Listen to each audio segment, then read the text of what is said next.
श्रीमद्रामायणे वाल्मीकीये आदिकाव्ये उत्तरकाण्डे दशमः सर्गः। पितामहात् वरप्राप्तिः। अथाब्रवीन्मुनिं रामः कथं ते भ्रातरो वने कीदृशं तु तदा ब्रह्मन् तपस्ते पुल्महाबलाः। अगस्त्यस्त्वब्रवीत्तत्र रामं सुप्रीतमानसं तांस्तां धर्मविधींस्तत्र भ्रातरस्ते समाविशन्। कुम्भकर्णस्ततो यत्तः नित्यं धर्मपथे स्थितः ततापग्रीष्मकाले तु पञ्चाग्नीन् परितः स्थितः। मेघाम्बुसिक्तो वर्षासु वीरासनमसेवत नित्यं च शिशिरे काले जलमध्यप्रतिश्रयः। एवं वर्षसहस्राणि दश तस्यातिचक्रमुः धर्मे प्रयतमानस्य सत्पथे निष्ठितस्य च। विभीषणस्तु धर्मात्मा नित्यं धर्मपरः शुचिः पञ्चवर्षसहस्राणि पादेनैकेन तस्थिवान्। समाप्ते नियमे तस्य न ऋतुश्चाप्सरो गणाः पपात पुष्पवर्षं च क्षुभिताश्चापि देवताः। पञ्चवर्षसहस्राणि सूर्यं चैवान्ववर्तत तस्थौ चोर्ध्वशिरो बाहुः स्वाध्यायधृतमानसः। एवं विभीषणस्यापि स्वर्गस्थस्येव नन्दने दशवर्षसहस्राणि गतानि नियतात्मनः। दशवर्षसहस्राणि निराहारो दशाननः पूर्णे वर्षसहस्रे तु शिरश्चाग्नौ जुहावसः।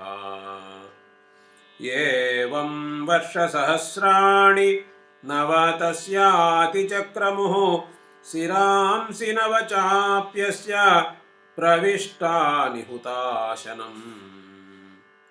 अथ वर्षसहस्रे तु दशमे दशमं शिरः छेत्तुकामे दशग्रीवे प्राप्तस्तत्र पितामहः। पितामहस्तु सुप्रीतः सार्धं देवैरुपस्थितः तव तावद्दशग्रीव प्रीतोऽस्मीत्यभ्यभाषत। शीघ्रं वरय धर्मज्ञ वरो यस्तेऽभिकाङ्क्षितः तं ते कामं करोम्यद्य न वृथा ते परिश्रमः। अथाब्रवीद्दशग्रीवः प्रहृष्टेनान्तरात्मना प्रणम्य शिरसा देवं हर्षगद्गदया गिरा। भगवन् प्राणिनां नित्यं नान्यत्र मरणात् भयं नास्ति मृत्युसमः शत्रुः अमरत्वम् अहं वृणे। एवमुक्तस्तदा ब्रह्मा दशग्रीवमुवाचः नास्ति सर्वामरत्वं ते वरमन्यं वृणीष्व मे। एवमुक्ते तदा राम ब्रह्मणा लोककर्तृणा दशग्रीव उवाचेदं कृताञ्जलिरथाग्रतः। सुपर्णनागयक्षाणां दैत्यदानवरक्षसाम् अवध्योऽहं प्रजाध्यक्ष देवतानां च शाश्वत। न हि चिन्ताममान्येषु प्राणिष्वमरपूजिता तृणभूता हि ते मन्ये प्राणिनो मानुषादयः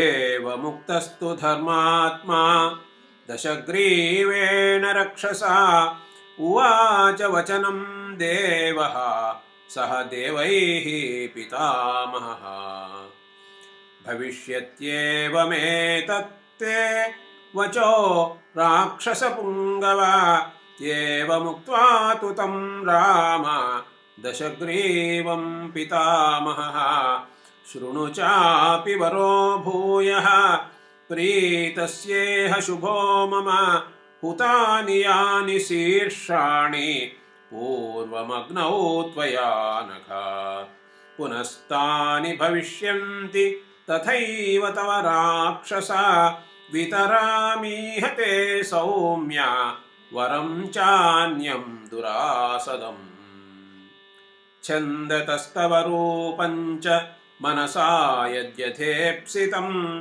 भविष्यति न सन्देहः मद्वरात्तव राक्षसा एवं पितामहोक्तस्य दशग्रीवस्य रक्षसः अग्नौ हुतानि शीर्षाणि पुनस्तान्युदितानि वै एवमुक्त्वा तु तं राम दशग्रीवं पितामहः विभीषणमथोवाच वाक्यं लोकपितामहः विभीषण त्वया वत्स धर्मसंहितबुद्धिना परितुष्टोऽस्मि धर्मात्मन् वरं वरय सूरता विभीषणस्तु धर्मात्मा वचनं प्राह साञ्जलिः वृतः सर्वगुणैर्नित्यं चन्द्रमारश्मिभिर्यथा भगवन् कृतकृत्योऽहं यन्मे लोकगुरुः स्वयं प्रीतेन यदि दातव्यः वरो मे शृणु सूरता परमापद्गतस्यापि धर्मे मम मतिर्भवेत् अशिक्षितं च ब्रह्मास्त्रं भगवन् प्रतिभातु मे या या मे जायते बुद्धिः येषु येष्वाश्रमेषु च सा सा भवतु धर्मिष्ठा तं तु धर्मं च पालये येष मे परमोदार वरः परमकोमतः न हि धर्माभिरक्तानां लोके किञ्चन दुर्लभम् पुनः प्रजापतिः प्रीतः विभीषणमुवाच धर्मिष्ठस्त्वं यथा वत्स तथा चैतद्भविष्यति यस्माद्राक्षसयोनौ ते जातस्यामित्रनाशन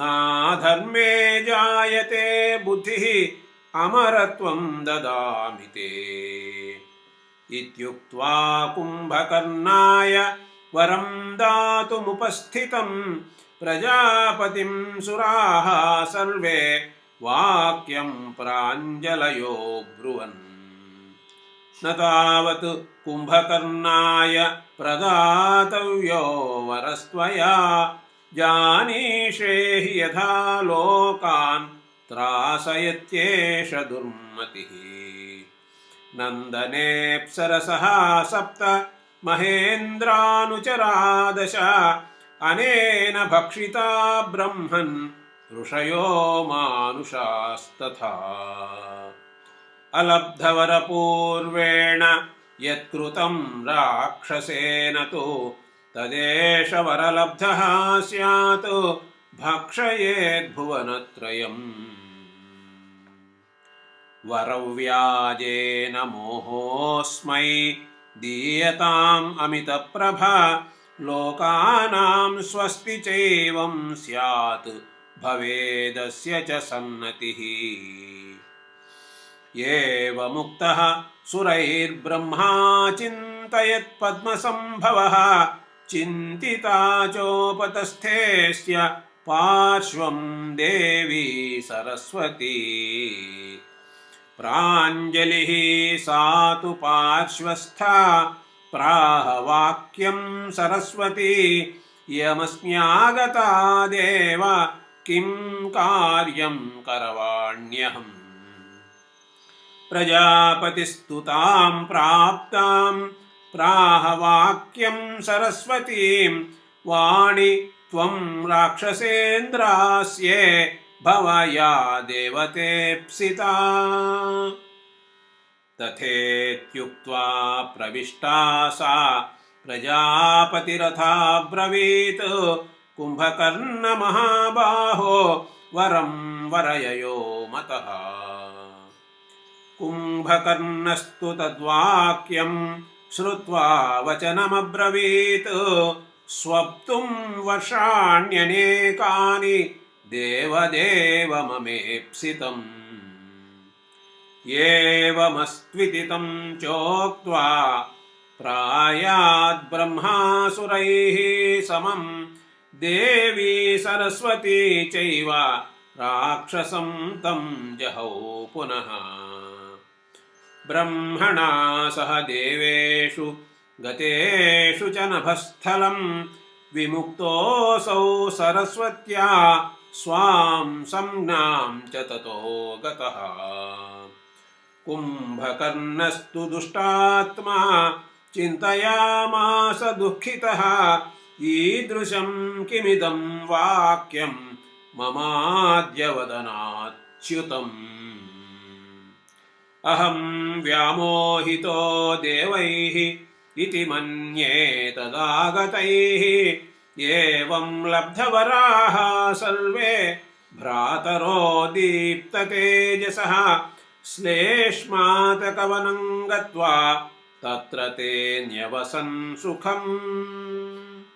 इति आर्षे श्रीमद्रामायणे वाल्मीकीये आदिकाव्ये उत्तरकाण्डे 10मः सर्गः।